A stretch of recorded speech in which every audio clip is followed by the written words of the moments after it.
I'm going to do three things.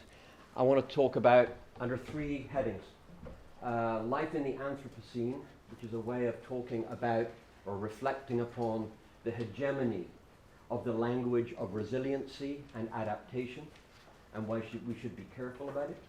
Secondly, I want to talk about resource politics and what I'm going to call the ordering of power.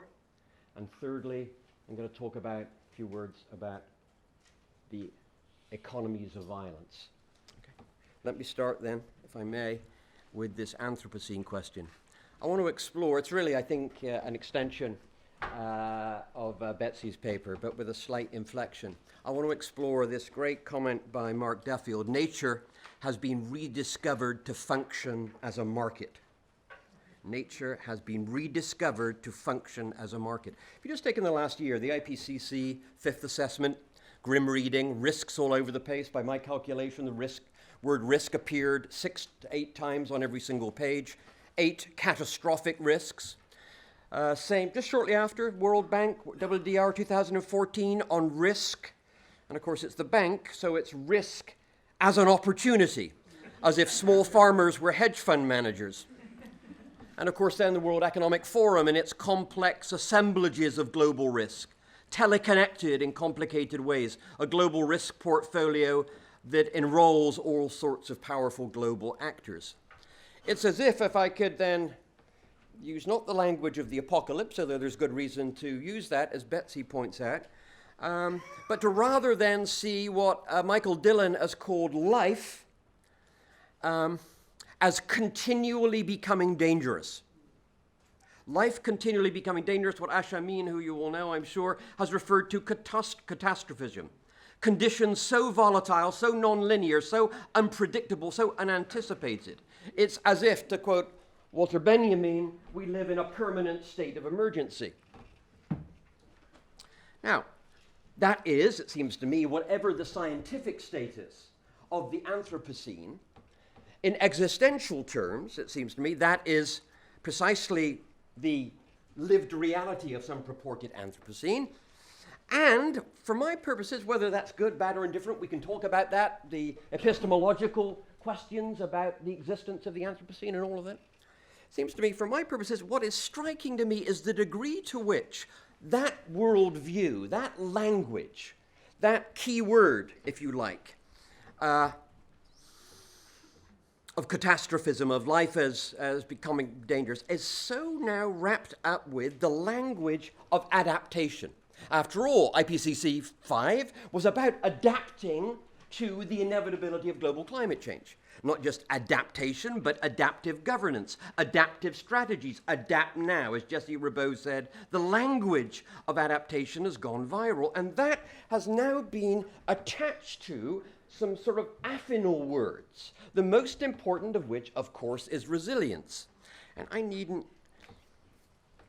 talk too much about that because people in this audience, including Melissa, and many people have talked about the rise of this term, and I want to explore it, but it itself, and let me just say that, of course, resilience, we typically associate in some foundational sense with Buzz Holling's work, great ecologist, 1972, of course, has a much deeper history, going back to, of course, Seneca, Ovid. It was a legal term. 18th century, it actually meant fickleness. By the 19th century, that term begins to wrap up with engineering and medicine, etc. It has a deep history which we could talk about. For my purposes, then, the Anthropocene and its unpredictable, non-linear character, to which we have to adapt in all sorts of ways, is wrapped up with resiliency, and of course, its own affinal term, which significantly has come up already, security. So it's as if then we've got central to this debate, and it's not peculiar necessarily to global climate change, it could be to any resource conflict, any resource question. Now, much could be said about this. I think there's an interesting project to be done, actually, because resiliency has such wide currency. I've always been very interested in the ways in which concepts travel. Why did entitlements travel? It was because Professor Sen is a very smart individual. but why was it able to enter particular sorts of institutions? Resiliency now is endemic. Resilient children, resilient marriage, resilient divorce, resilient military. Of course, no, of course, there are whole manuals of, I can't, just go on Google. It's quite astonishing. And the epistemological question of where that came from, yes, why is it now an industry? The Resilience Institute, Resilient Networks, it has its own in-house organ. All of those things are deeply interesting to me. But the point that I want to make, in a sense, would be this. 2 points, really. For an old geezer like me, who sort of started off, along with Diane Rocheleau and others, producing something, helping to produce something called political ecology, it was precisely the problem of that language of adaptation that was the object of critique. Political ecology, in my view, came about by the deployment of political economy to then critique that language of living systems adaptation. Roy Rappaport, Pigs for the Ancestors, ecological anthropology. Oh, yeah, we adapt to the environment. Culture can be adapted. All of that stuff, right, in complicated types of ways. It was a critique of that language of adaptation and of living systems, right? The fact that, you know, you think of someone like Levin's and Lewontin's book, The Dialectical Biologist, saying, well, you know, that language of adaptation is tricky even from an evolutionary biology perspective because the organism partly creates, partly constitutes the environment to which it adapts. Right? There's, of course, all sorts of complicated organic analogies. There's a functionalism. It's deeply rooted in a particular sense of systems theory and systems thinking, with all of its liberal technocratic problems, as Donna Haraway showed. So, my question is then, how did this, in some sense, it never disappeared, but how has it now reappeared? And now attached to a language of security and a language of resiliency in a way that is unbelievably capacious, right? Resiliency and adaptive governance and all of that stuff is a type of gospel, right? Rendering non-linear, unpredictable worlds certain in some ways or another. It's part, in other words, of a set of risk and security technologies, right? It's about preparedness, preemption, precaution. In its most paranoid view, of course, it's the world of Donald Rumsfeld. And Donald Trump, who is, of course, a catastrophe, who is a train wreck. And apropos our comrade from Australia, his class basis, whether you consider him right or not, is complicated. I mean, he's a clown, of course, but he's a clown for whom his xenophobic, racist, actually resonates, particularly for old white men, for what it's worth, but which is not necessarily the same as being central to the Republican Party. That's an editorial, forgive me. But Donald Trump gets one excited necessarily, I think it's fair to say. Okay, where am I going with this first point then? Okay, it seems to me then that this emergence of adaptation now is curious. We need to understand something about it. Its attachment to a resiliency talk, right? To a set of anticipatory technologies that it seems to me, if you have read Foucault, I would say, is part of a set of technologies that are central to a view of liberal governance. The administration of life processes, if you like, as a way of life. It's deep, it's profound. And I was going to talk about, but I don't have time, in my own case, the work that I've been doing in the Sahel over 40 years, how it's interesting in my lifetime we've gone from a type of Malthusian technocratic account of the Sahel crisis to a type of political economic account to now a type of resiliency account. And I think it's telling you a great deal about the relationships between ideas and neoliberalism. So adaptation then, if it's about now being rooted in a particular theory of life, adaptation is about self-organization and self-engendering, right? It actually resonates precisely with that same ideology of the spontaneous market order. Let me leave you then with Foucault's great invocation, quote, "Remember that the motto of neoliberalism is live dangerously."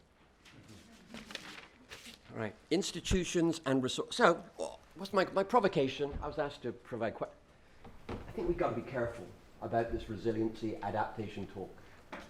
I think it's pernicious. I think it's so inseparable from a Hayekian view of a spontaneous market order and so inseparable from the national security state, we have to be very, very careful. I think it has deep conceptual and theoretical problems, which you could perhaps talk about. Okay, that's some to talk about. 10 minutes, okay. Institutions and resource politics. Here's the point that I thought might be interesting here. Seems to me, sort of neoliberalism notwithstanding, it seems to me that so much work on the post-colonial state operates from the following presumptions. First, the state apparatuses are still actually dominant in large parts of the global south. Two, that state is characterized by all sorts of structural dysfunctions and deficits, crises of legitimacy, if you wish, states unresponsive to a full sense of citizenship, total failure to provide public goods. And thirdly, that various sorts of international policy, prescriptive, and foreign aid efforts to particularly address the question of those failures, and public sector institutional reforms in particular, have not been successful. Take a look at Matt Andrews' terrific book on that topic. That has produced, and I think this is both sides of the Atlantic, but correct me if I'm wrong, a talk in policy circles. I'm not a policy guy, but I run with some people who are.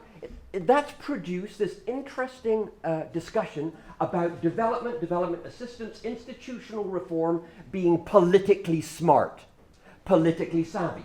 David Booth, IDI. There's a whole bunch of work now. It says you got to take power seriously, right? It's about realpolitik.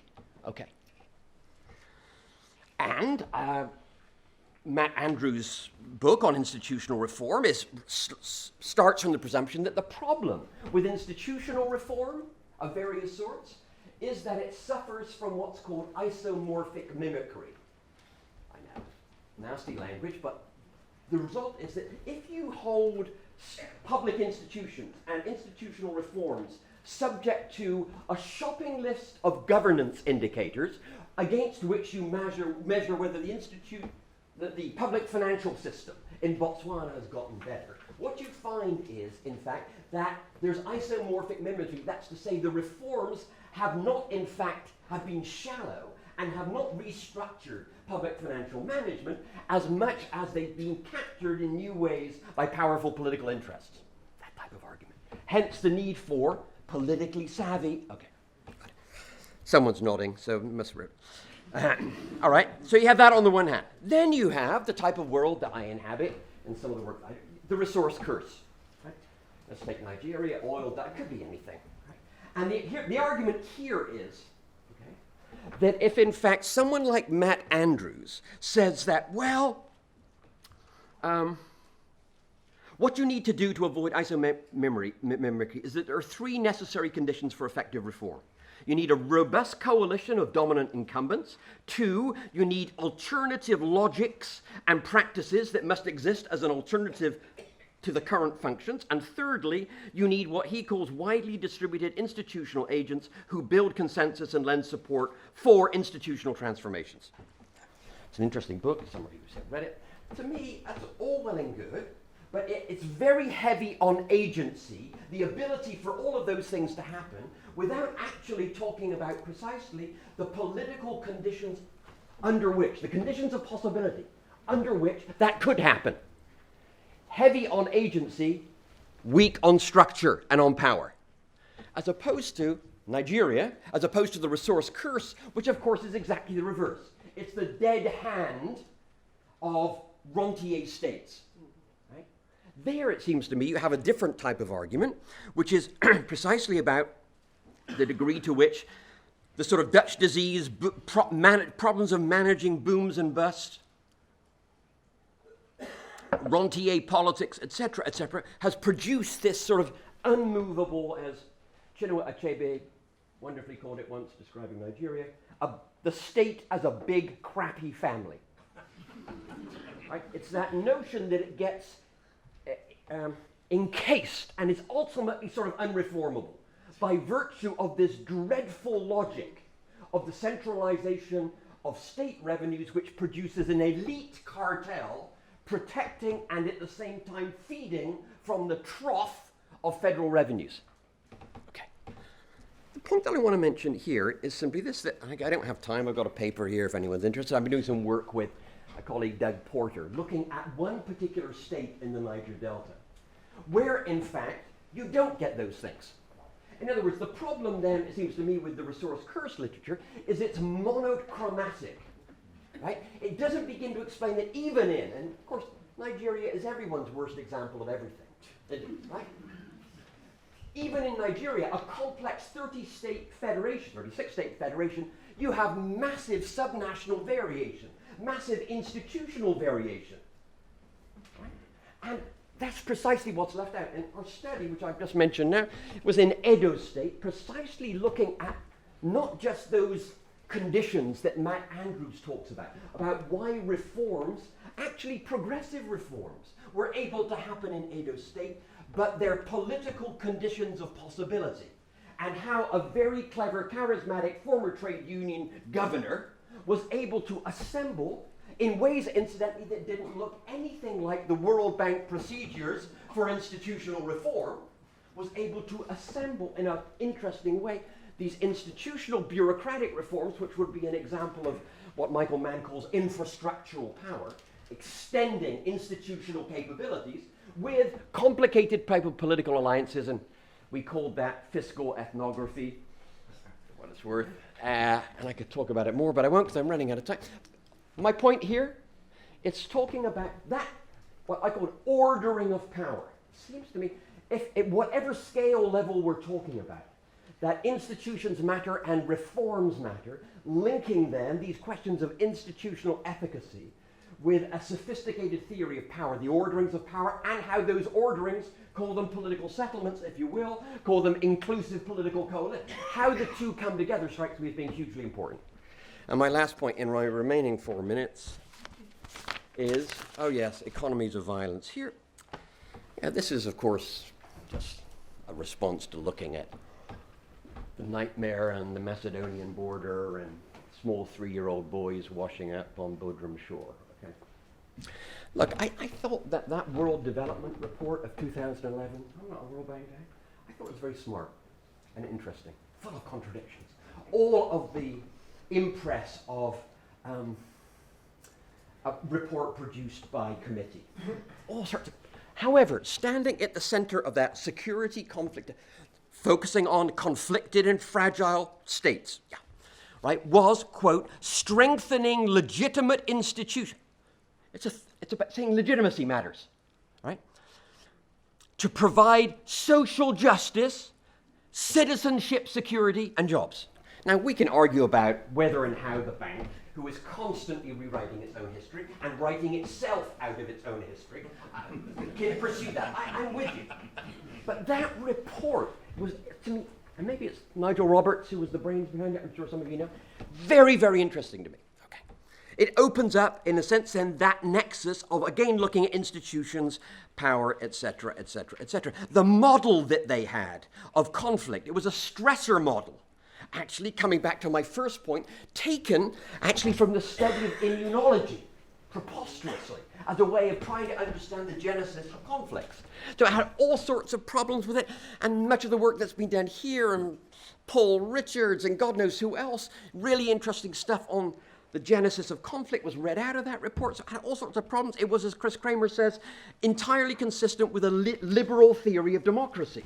All that is true, but it seems to me those questions of institutional capacity, elite pacts, all of that stuff, is a central issue with respect to the study of economies of violence, which is to say then we have to somehow link up those things with what I've called economies of violence, but basically the accumulation story. Right, with the political economy of accumulation. Right.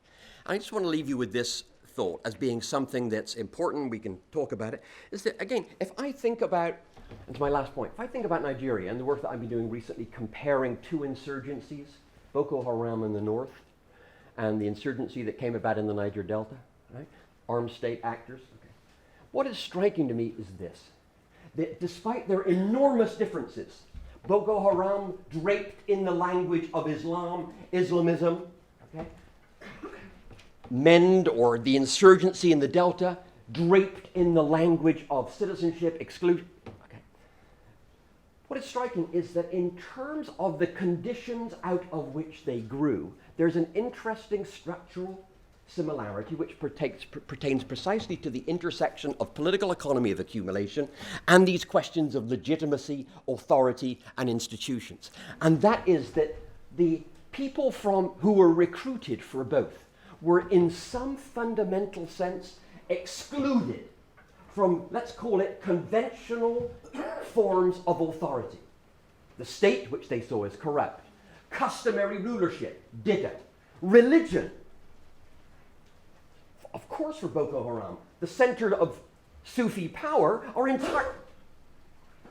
All of which is to say then they operate, a generation, particularly young man, operated outside of, in a space defined by the utter illegitimacy of all prevailing forms of authority and legitimacy.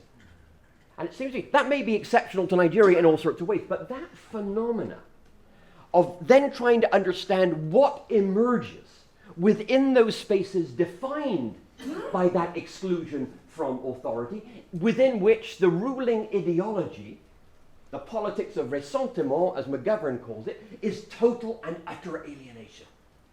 That phenomena strikes me as being central to not only the 60 million refugees, but to what a conference like this may want to address.